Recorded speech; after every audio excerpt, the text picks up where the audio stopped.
Hey, good morning. Come on in. Come on in. It's almost time to start Chainbreakers 365 Live. Hi. Come on in. Let's take a seat, get the word out here, and get some of my good, faithful, loyal friends in here. And let's see. Here we go.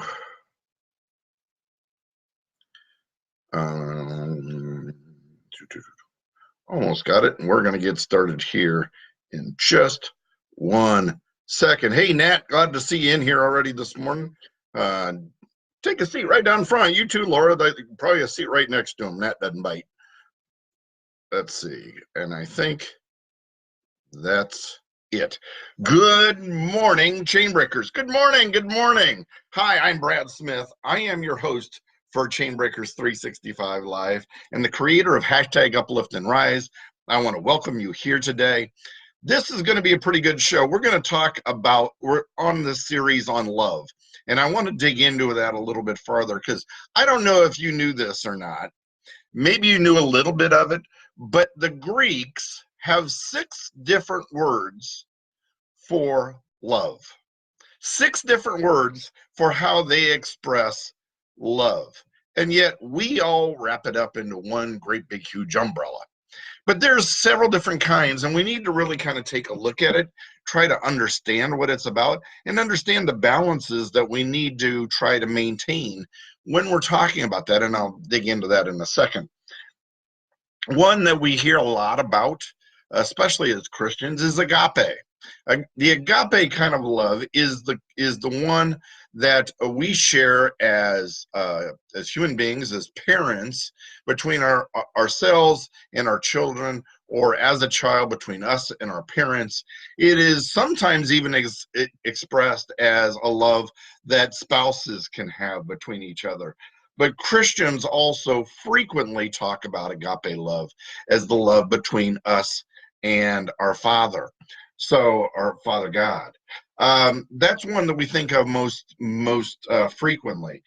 Another one that we hear a lot about, and it's because there's a city right here in the United States who takes its name out of that, and that's Philea, or where Philadelphia comes as a derivative of.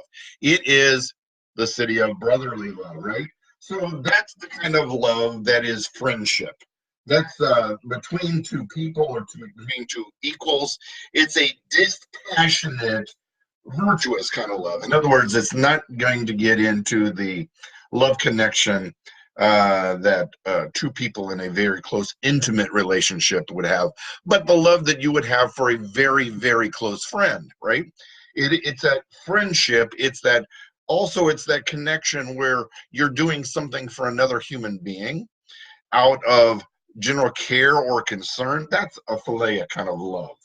One that we hear a lot about, and we've got an English word that is a derivative of this, but it's eros, or that's where the word erotic comes out of. It's a love that is mostly involved in sexual passion.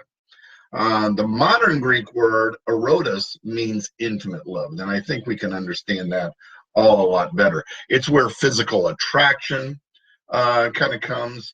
But according to Plato, that's not a necessary part of love. He calls it platonic. I don't know that I necessarily buy into that, but that kind of gives us into what eros is.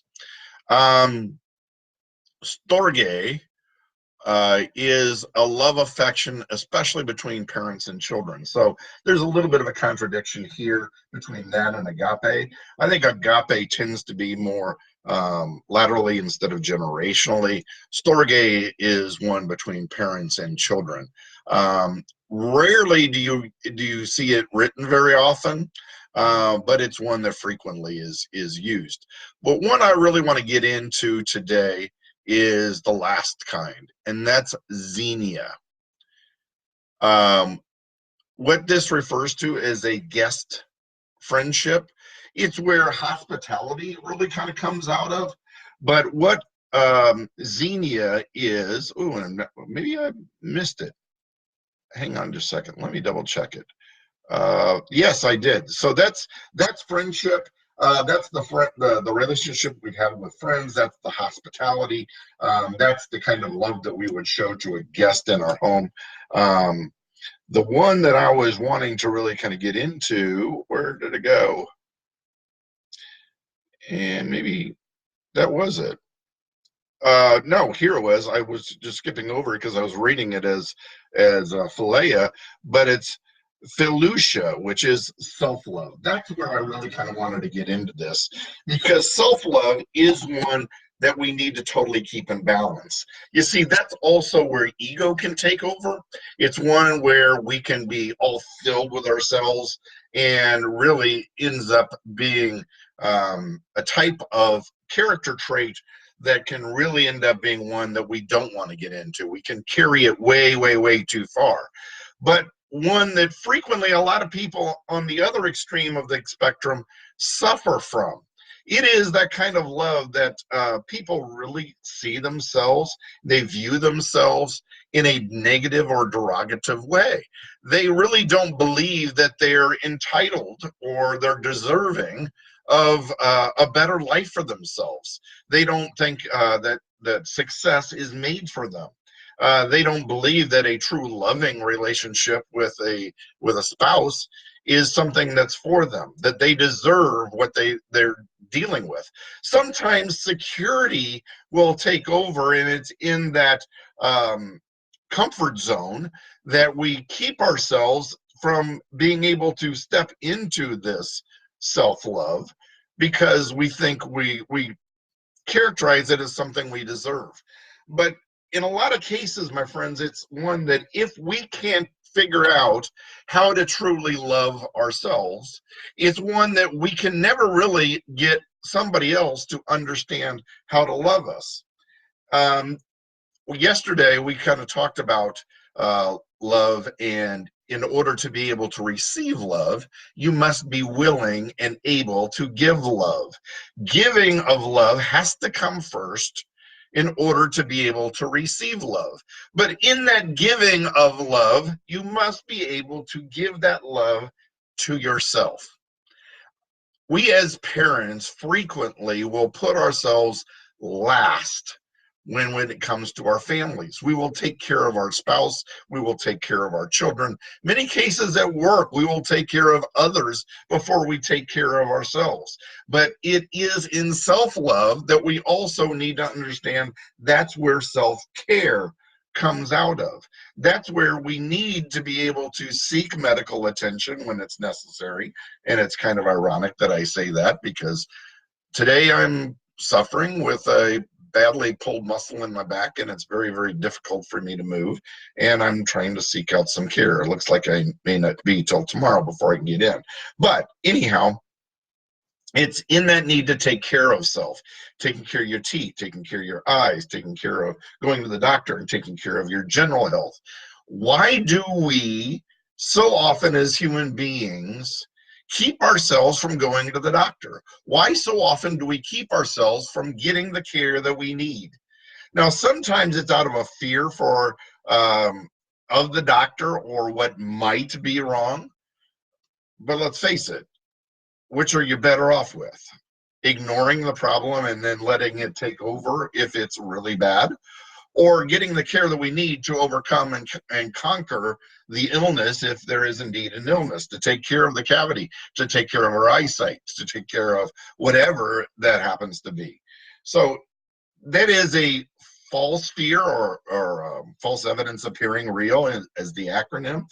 But maybe it's also that we don't do that because we don't feel like we're deserving of being in good health. You see, that negative connotation of being able to love ourselves is where a lot of self-defeating things come from. It is in where that negative self-love is also where the fear of failure comes out of, because we almost feel as if we're deserving of that failure. We need to be able to build ourselves up in a way that we feel that we're totally deserving of the self-love. Sometimes it takes getting and hitting all the way down at rock bottom before we're finally willing to say, I'm not willing to live like this any longer. And that's when we find the fire, the fuel, whatever it is we need to be able to drive us to be able to head toward our goals. We keep feeling in that negative self-love like we're deserving of the negative. And if that is for you, then I'm telling you here, my friends, today, it is time to start taking care of yourself. If you're wondering why it is that you don't have the friendships, why you don't have the loving relationships, why you don't have all those things, maybe it's because you haven't figured out how to love yourselves first. It is in taking care of ourselves, in feeding ourselves, in the personal growth, in the setting of goals and wanting and attaining the attempt or the work to attain something higher. That comes out of self-love. But self-love is the foundation. It is the beginning. It is the very fuel that we need in order to be able to move ourselves toward a better life. And if you feel like you are not ever deserving of that better life because you do not have the self-love for yourself, you will never go after your goal. You may feel like you deserve it, but you will never chase after it because of that negative self-love or that negative self-feeling. My friends, it is time. This is 2020. If not now, when? If you needed a sign that it's time to start taking care of yourself, take this as your sign. It is time to start feeding into yourself. Maybe it's going to the doctor. Maybe it's going to the dentist. Maybe it's going to the eye doctor, the ophthalmologist. Maybe it's going to the chiropractor. Maybe it's getting your hair done. Maybe it's getting new clothes. Maybe it's you need to relieve the stress. Maybe it's getting a massage for yourself. Maybe it's taking time to rest. Maybe it's in the vacation that you have been putting off forever. But it is in self-care that you are taking care of yourself because you deserve it. My friends, this sounds crazy, but I just scheduled my wife's and my first vacation in 3 years. And that was the first vacation then for at least 2 years prior. And I can't tell you how long ago prior to that my last vacation was. I am guilty of not taking enough time to take care of myself. And it's something that I'm learning, and I'm trying to take care of that, and I'm trying to move forward in that self-care. But I do know without question that I am no longer willing to settle for less than I deserve. I'm dealing with a pulled muscle in my back, and I'm immediately trying to do something to take care of it and see what I can do to get in. Unfortunately, that first time period that I can get in is tomorrow morning, but I've got heating pads, and I've got some anti-inflammatories, and I will do what I can to take care of myself in the meantime. I'm also going to take care of trying to get this taken care of. So I'm going to do that. But I've been feeling a little bit of stress at work. I've got to play some catch up, and I'm going to get that done today too, because being in a positive mental framework is important to my own personal success. What is it for you? What is it you need that you've been putting off in taking care of yourself? What is it that you need to be when you say, I am no longer willing to put up with less than what I deserve? What do you deserve?